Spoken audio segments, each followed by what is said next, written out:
take a moment to reflect as a leader. This is my 34th year in the industry after I did a master's in microwave and radar engineering, working for the Indian Defence, then did a couple of startups, then came back to the industry, leading innovation in some of the marquee companies in India, and moved to the banking and financial services. We wanted to do something different.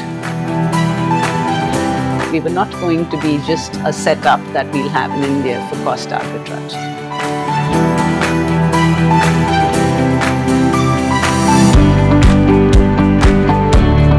Leadership is not just about an individual, but it's really about the team.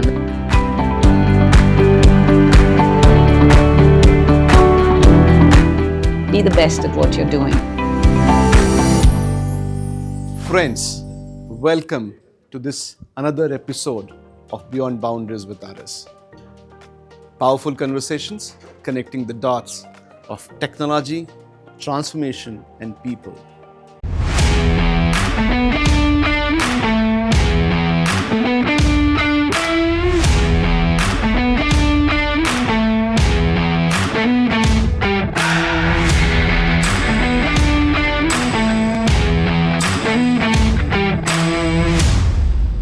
Today I am honored and privileged to be at a tech center, which is also known as the Innovation Hub, Lloyds. I'm going to have a conversation with one of the very accomplished leader who has brought sanity and innovation to the tech hubs, particularly in the financial services space. I'm here at Lloyds Technology Center, and with me is Sirisha. Hey, welcome to Lloyds. Very nice. Thank you, Sirisha, to having me here. And we are going to have some great conversation today, knowing about you and also about the Lloyds Tech Center. Looking forward. I think, we have heard so much about this Lloyds Technology Center for the Lloyds Banking Group. Tell us a little bit more about the strategy and the vision behind it, and what are you guys doing here? Bit more about that. So we actually started the center about two years ago. This is the week we celebrate our second anniversary. We have about 3,800 odd people in the center. And the intent with which we set up the center was to really do modern, tech and modernize the bank, really. And that's what we're doing in pretty much every line of business, whether it is, with respect to customers and consumer, whether it's with respect to customers that we have for our insurance businesses, and pretty much every line of business, as well as some of the core, foundations for the bank. Is what the team here is working on. AI is, of course, the next big thing. So we do have, a center of excellence for AI that we've set up, and a lot more happening, actually. Super. So within 2 years, you have created a center and hub, along with, of course, some of the partners. What really is the vision of this center in terms of connecting back to the enterprise, which is the banking group? What you really want to achieve from this center? So banks no longer are what they were in the past, right? It was not just about maintaining the vault. Banks are more fintech companies at this point in time. And so it's very, very important for us to bring in a lot of innovation into banking. And that's what the center is expected to do. Plus, of course, a lot of legacy systems that, most banks have. The intent is to ensure we modernize those systems.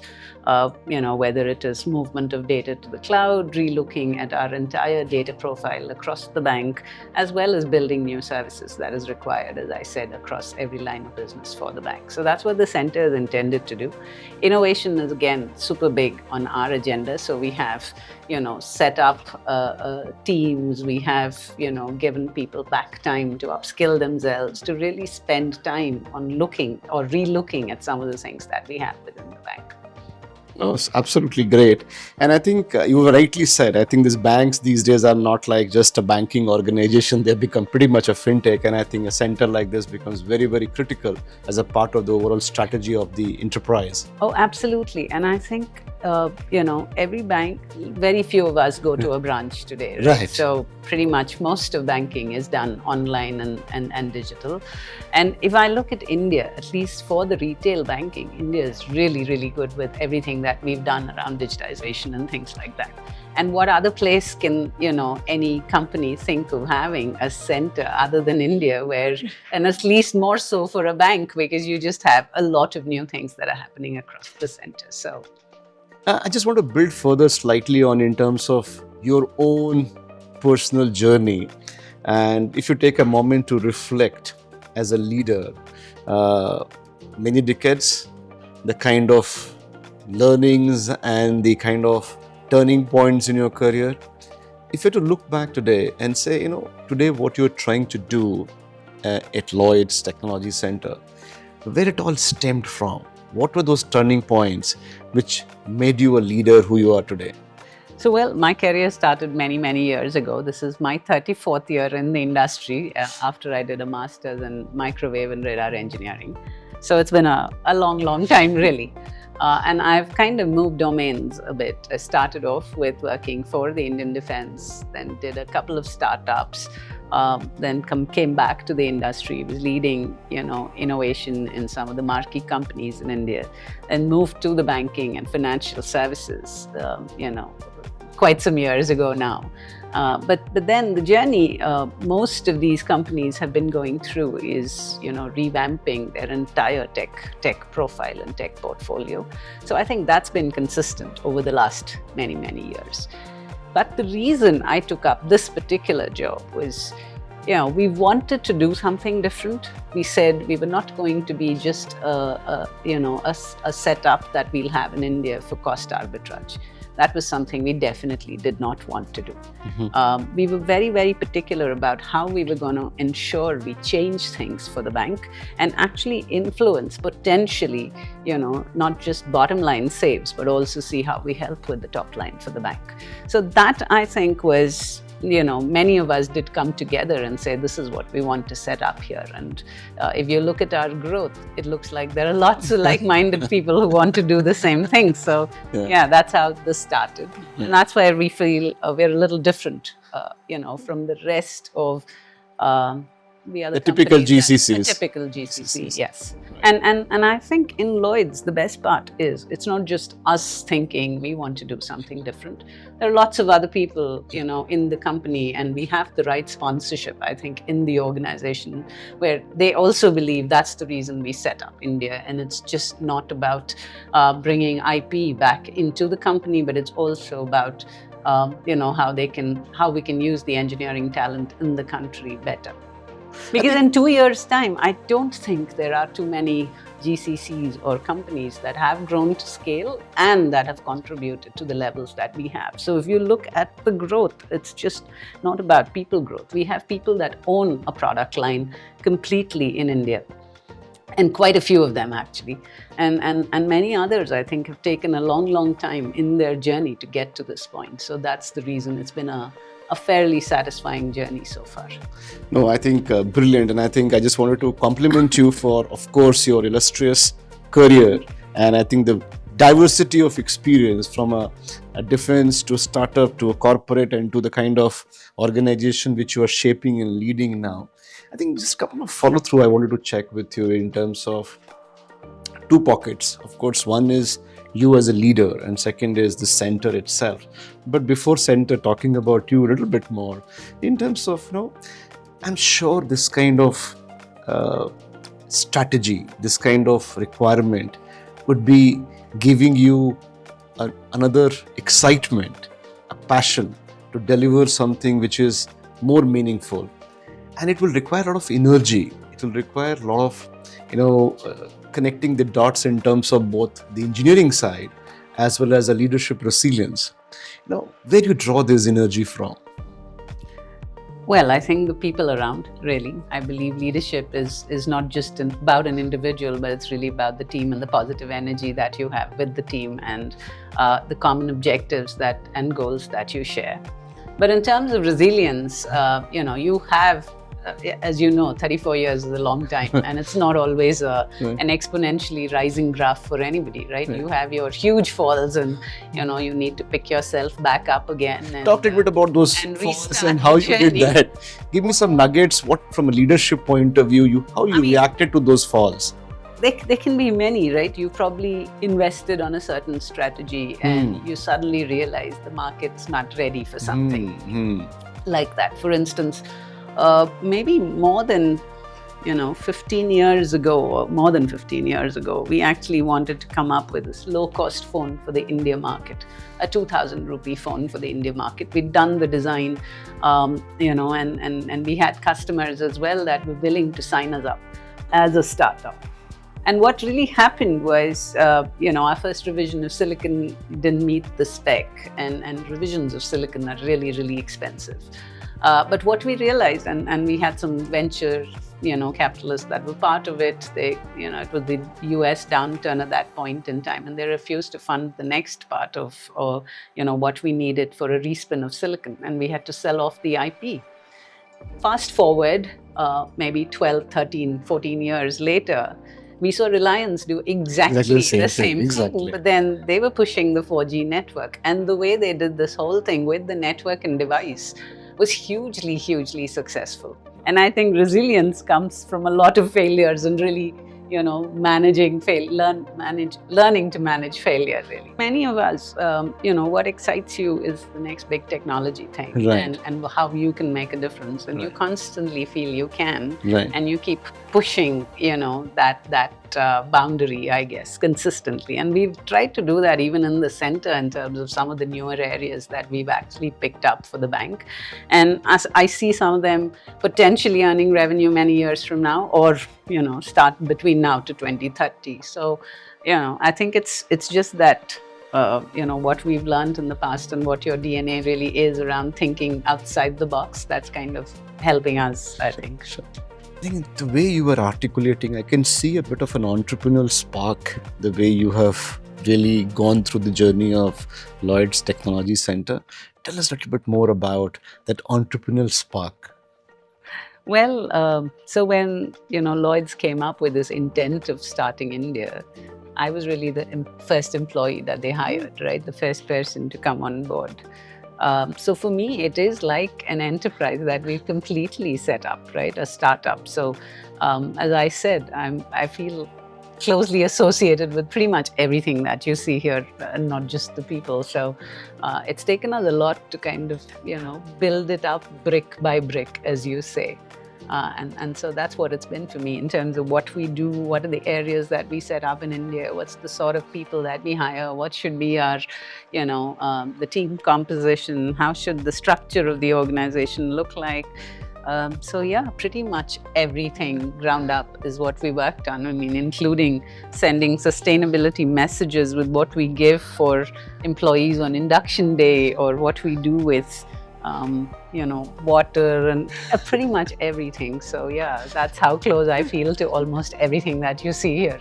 No, I can see that emotion and a passion very much coming out of when you say, I'm the employee number one, and the kind of thing which you have really created, from the furnitures to the water bottles and everything which you're talking about. Yeah. I think, this is like... So we said, how do we bring people into the office? And, we have a transportation that we've organized, the lunches in the canteen. We tasted food, a dozen times over with saying, oh, this is what we want on the menu for food in the canteen and things like that. So yeah, it's been a journey.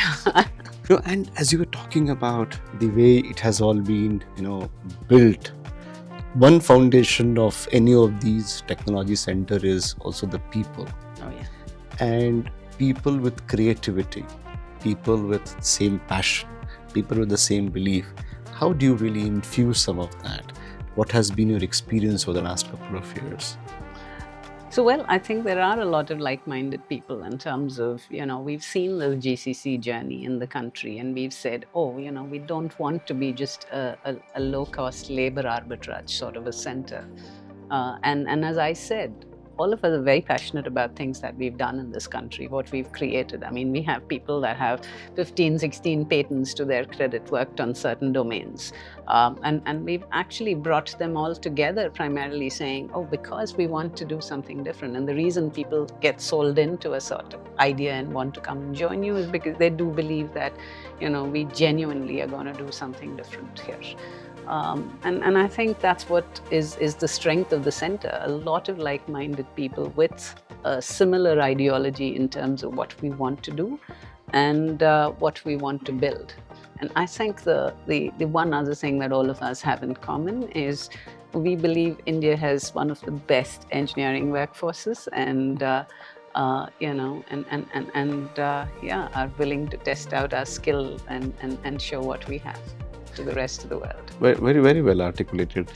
Just talk a bit more about kind of any innovative people practices. As you rightly talked about, you don't want to remain a low cost, another GCC, a typical GBS, GCC organization. You want it to be really a creative unit focused on particularly KPIs like top line, bottom line.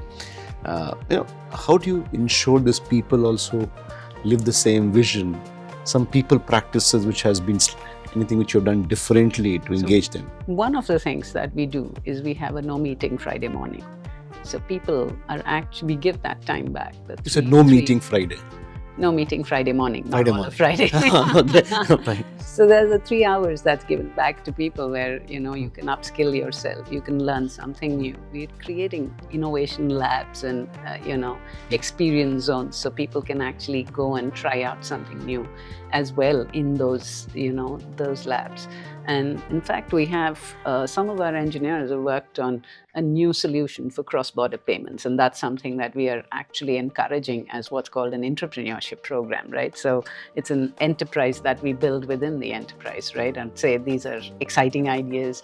And we also encourage people to fail fast. So if you have great ideas, more than open to see, what those ideas can take us to with respect to a product, and if not, fail fast, move on to the next one. So that's a culture that we are absolutely encouraging in the center, and that's the reason a lot of times many of our many colleagues have come here from the UK and they say, oh, it's super vibrant, and people seem to be extremely enthusiastic and love what they're doing. I think it's a lot of these practices that bring that enthusiasm in people. And as I said, organizations are all about teamwork.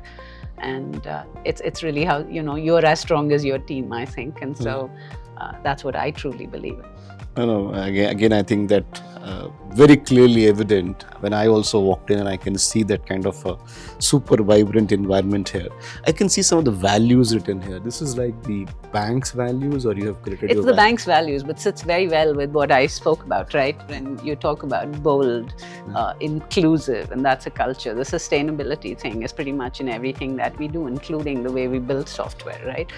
Trust is another one of our values. So yeah, I think live those values, and in the organization in India, we absolutely live and breathe all of them. Whether it was a conscious practice or not, I now see that each one of those is so strongly inlaid into everything that we're doing. Very nice. We have spoken so much about the people, the passion, the vision, strategy, KPIs. I just want to talk a bit more about how you infuse this culture of innovation, the power of creativity. Share a bit more about that. So, one of the biggest things for anybody in the digital space today is, about understanding data. And one of the biggest strengths that we have as an organization in India is, the pillar that we've built around data. So whether it is, just getting data from various systems, cleaning data, having the right nomenclature for that data, and ensuring that we're able to give a lot of insights on that data. So I think that's one of the biggest strengths that we've built on, which really helps, us to modernize services that we have in the bank. The second, in terms of other areas, and India being one of the biggest around areas like digital payments, UK today is talking about digital identity and everything that they can do with digital identity. We've started the journey in 2009 with Aadhaar, and just look at pretty much every service that we have in India is associated with Aadhaar. Britain may not go that far in terms of governmental support for something like Aadhaar, but they are definitely looking at digital identity. So that's again an area, we've kind of tried to build in the center. AI is another space, right? I mean, everybody talks about generative AI or agentic AI, and how that's going to change the world. Nobody knows how that's going to change the world, but we do have again, another pillar that we've built around AI in the center in India. And AI contributes to pretty much every vertical that we have, again, across the bank. There's some use cases that teams are working on at this point in time, but like the industry, I think it's only 26 and beyond that you'd see maybe a larger impact of AI across services. But that's an area that we're investing in very big here. And we also see distributed ledger as another area that's going to be big, whether it's technologies like blockchain, cryptocurrencies, and things like stablecoin. And again, it's really about investing in areas that are very, very futuristic. And that's something that we're consciously doing in the center. And I believe that's what's going to take us, into our next many years of journey. We've also invested a lot on for all the banks, right? It makes no sense to actually have most of your data on premise. So we have, a hybrid cloud strategy where we're looking at some on premise and some on the cloud. So, we've invested in people, trained people. We're doing the same thing for AI as well, and trying to see how we can upskill people to be more future ready in terms of, so it's not just about technology choices. It's also about people. It's about how we're, upgrading skill of individuals that we have within the bank. So I think it's a mix of multiple things that we're trying to do here to really ensure that India is going to be future ready and will be able to pretty much deliver and modernize every service that's there in the bank. You mentioned about AI, and in pockets you are trying to do things in AI. What is happening in this whole GCC industry in particular? I'm just trying to ring fence it. Everybody's talking about generative AI, agentic AI, and whatnot. And there is a hype, there's a lot of buzz around that.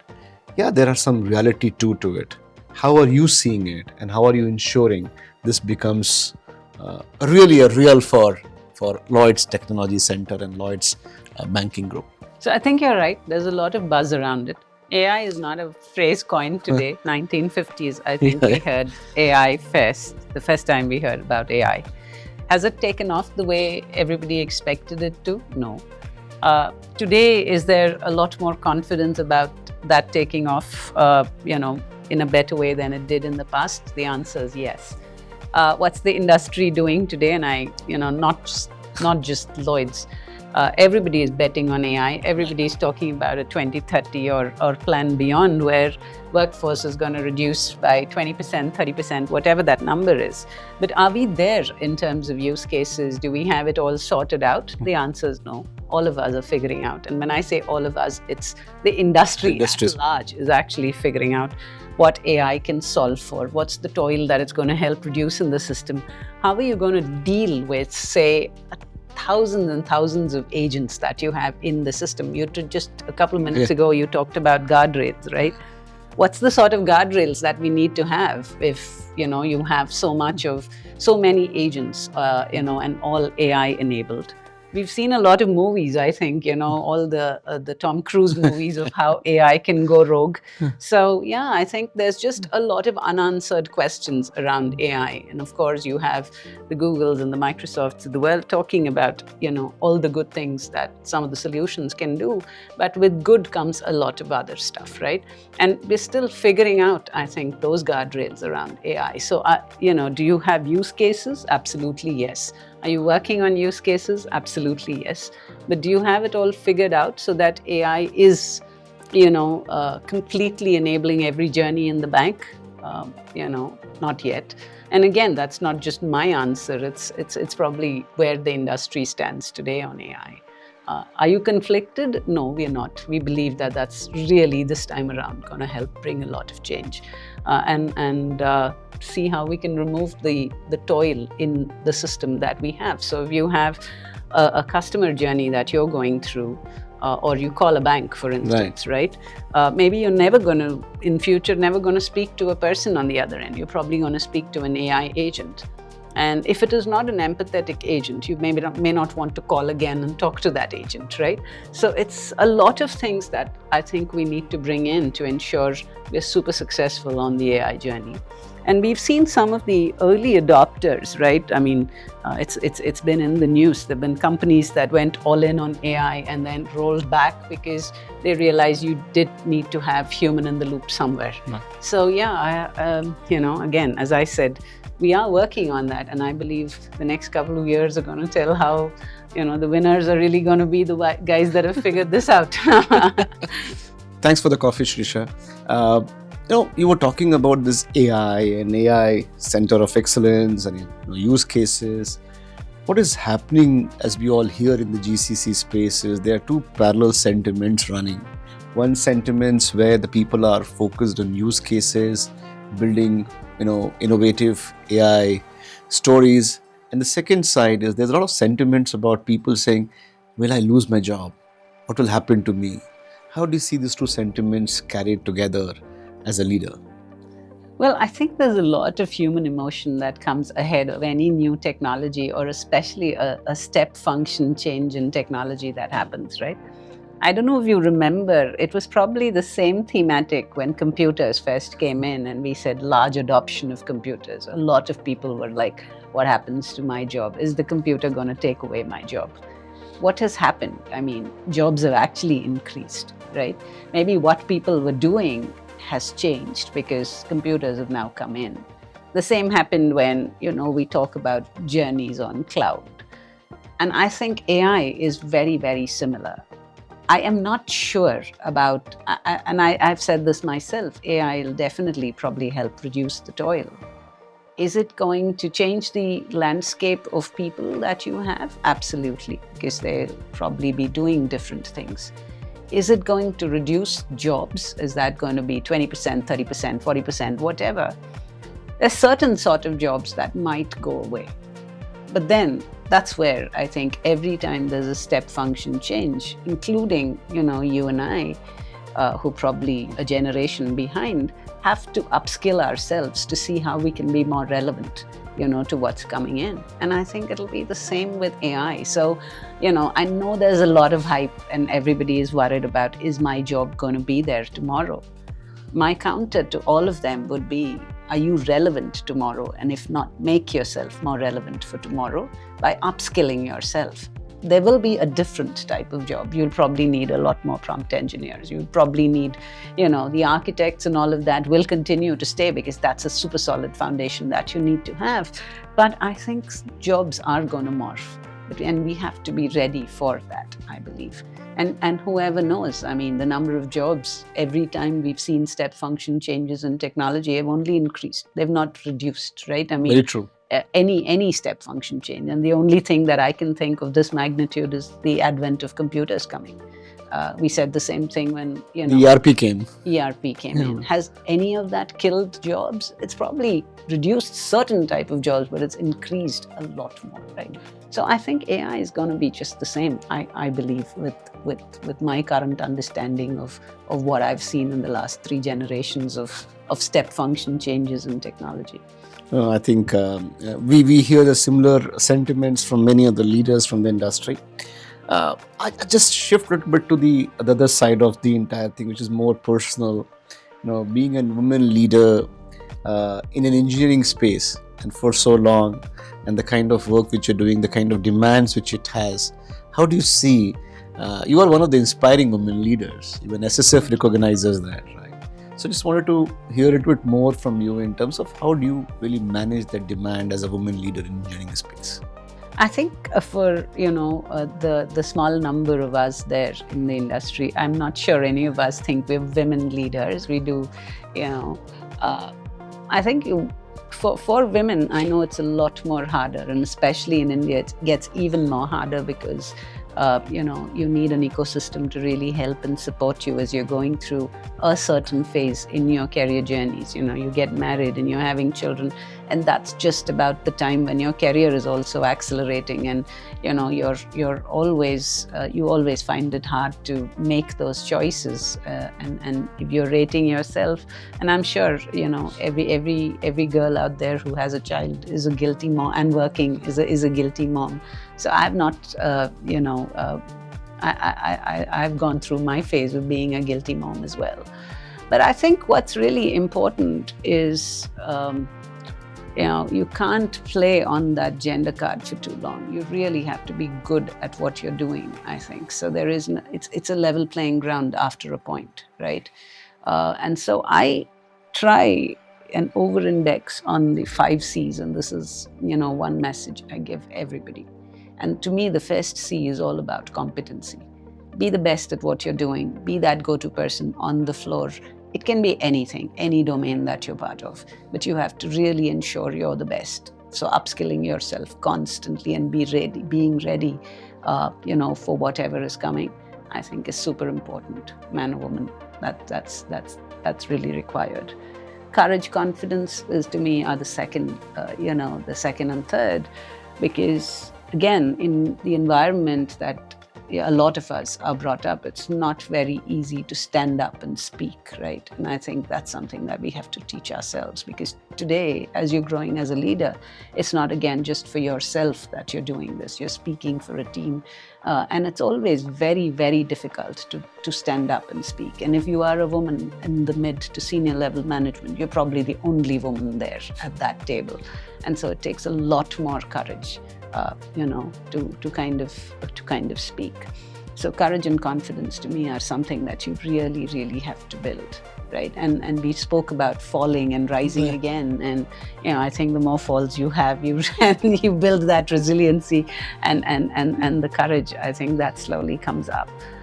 Communication is another one that's really, really important for all of us, right? Again, oral communication, written communication, especially when you're working with international organizations. Not all of them understand otherwise, right? I mean, they don't understand your background. They don't understand the hardship that you've been through to get to a certain point. So you really, really have to be able to communicate, speak for yourself, speak for the team, and stand up for a lot of people that are looking up to you. I think that is superlatively important. And the fifth to me is your moral compass. So again, I think these 5 C's are really, really important.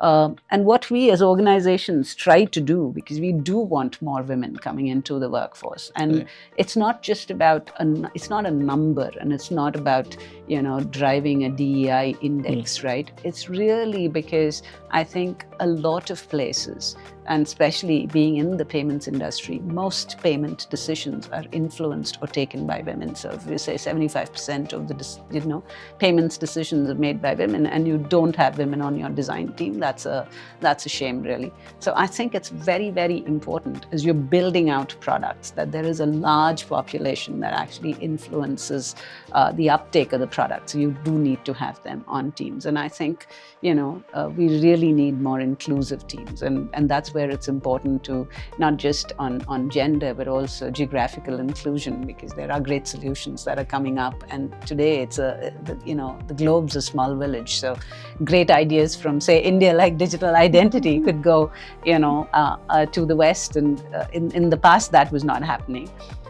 At the senior level, we are today running at 36% diversity, which I think is a great metric for starters.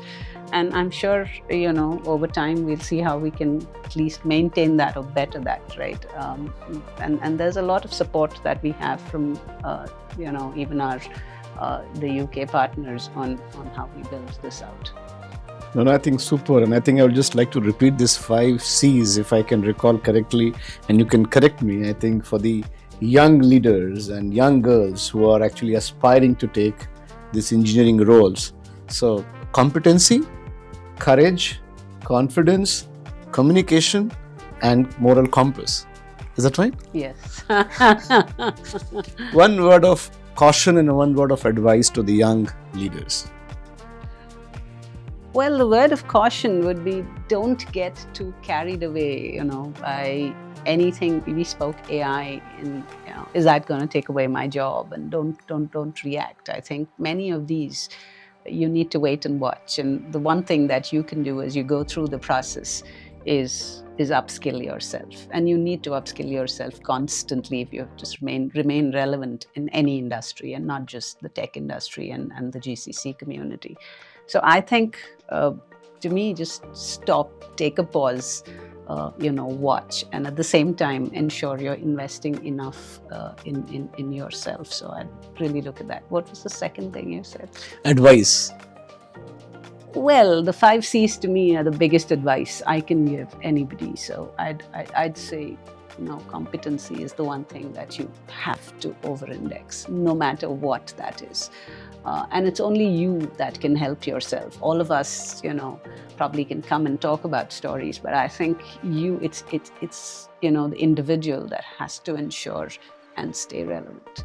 And all of us, I mean, if there is any leader out there that's not seen alone, and it's always been an amazingly exponential high graph, I think so they're lying to themselves and Yes. to the core, because you have falls, Yes. and you have mighty falls, right? Right. And I think it's really about, are you able to get yourself back together and restart your journey? So don't ever think, and I think we have this tendency, and maybe more so in the kids today, is you fall and then you keep saying, why me? Why not you is the first thing. And the second thing is, all of us have fallen. Right. So a fall might just rise to a bigger bounce for all I know. Absolutely, right? absolutely. So don't you worry. Absolutely. I think it was lovely talking to you today, Sirisha. I think the kind of nuggets which you have shared from your both experience as well as some of the personal journey which you had, I think both has a lot of learning and takeaways for me personally. I'm super excited with this conversation. I'm sure the people who are going to watch this conversation, they will have a lot of learning and takeaways to shape their career ahead. Look forward to more conversations like that. And thank you once again for hosting me here today. Absolutely, it was my pleasure. Thank you. Thank you.